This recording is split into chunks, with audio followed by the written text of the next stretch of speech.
کہ جیسے شہد کی مکھی جو ہوتی ہے وہ پھولوں سے رس کشید کر کے پھول کو کسی قسم کا نقصان دیے بغیر اڑ جاتی ہے، اسی طریقے سے جو اچھے لوگ ہیں وہ اپنی موجودگی سے اس دنیا کو خوبصورت بناتے ہیں اور چلے جاتے ہیں۔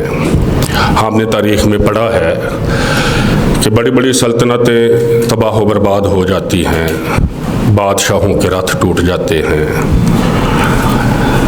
اسی طرح سے بہت سی جو بڑی بڑی سلطنتیں ہیں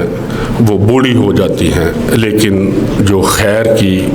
اور جو نیکی کا کام ہے، جو خیر کا کام ہے، وہ کبھی بوڑھا نہیں ہوتا، اس کو کبھی زوال نہیں آتا۔ تو ثمینہ سید تھیں، وہ سراپا خیر تھیں، آپ صاحب اس چیز کے گواہ ہیں۔ میرا ثمینہ کے ساتھ 16 سال کا ایک تعلق رہا اس تنظیم کے حوالے سے، اور زندگی کے بہت سے نشیب و فراز میں نے دیکھے، ہم نے اکٹھے ان پہ باتیں بھی کی، ان کو جھیلا بھی، ان کو سہا بھی۔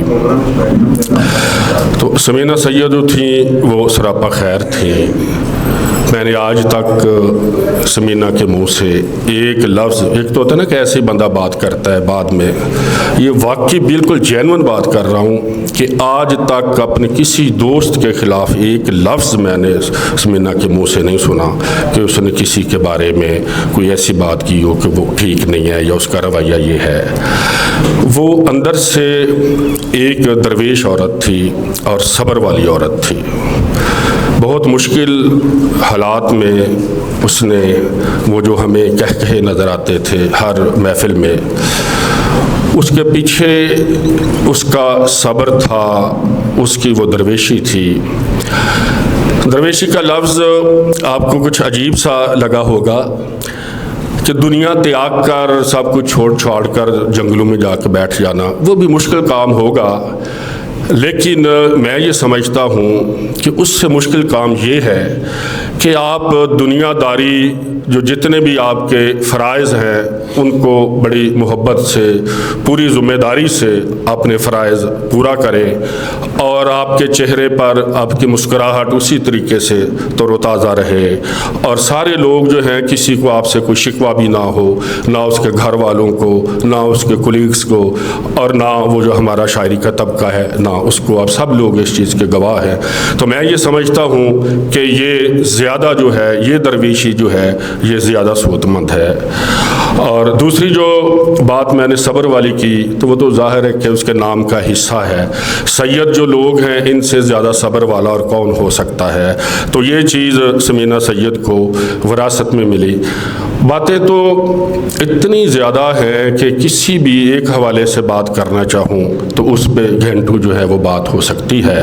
صرف ایک اور بات سن لیجئے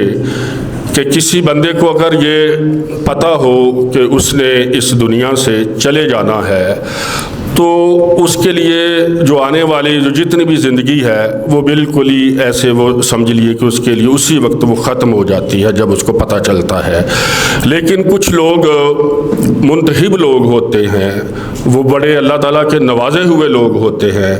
جن کو پتہ ہوتا ہے کہ ہم اس مشکل حالات سے گزر رہے ہیں اور سامنے جو ہے وہ سامنے مات ہے۔ یہ ثمینہ سید کا شعری مجموعہ تھا کہ سامنے دیوار پر مات لکھی ہوئی نظر آ رہی ہے، اور اس نے اپنے جو 2 سال ہیں اپنی بیماری کو اپنی تخلیقی توانائیوں میں بدل دیا۔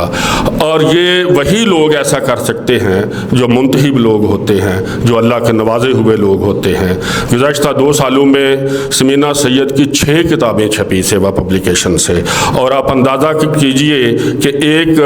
بیمار عورت جو اپنے چہرے پر اس بیماری کے اثرات کو قبول نہیں کر رہی، اور اس کے باوجود اس کی 2 شعری مجموعے اور 2 اس کی کتابیں جو تھی افسانوں کی چھپی، اور ایک کتاب تنقیدی مضامین کا جو مجموعہ تھا یہ میرے ہم اثر یہ کتاب چھپی، اور سامنے مات ہے اردو شعری مجموعہ چھپا، زان زندگی افسانوں کی کتاب چھپی، اور رات نو ڈکو یہ ان کا پنجابی جو افسانوں کی کتاب تھی۔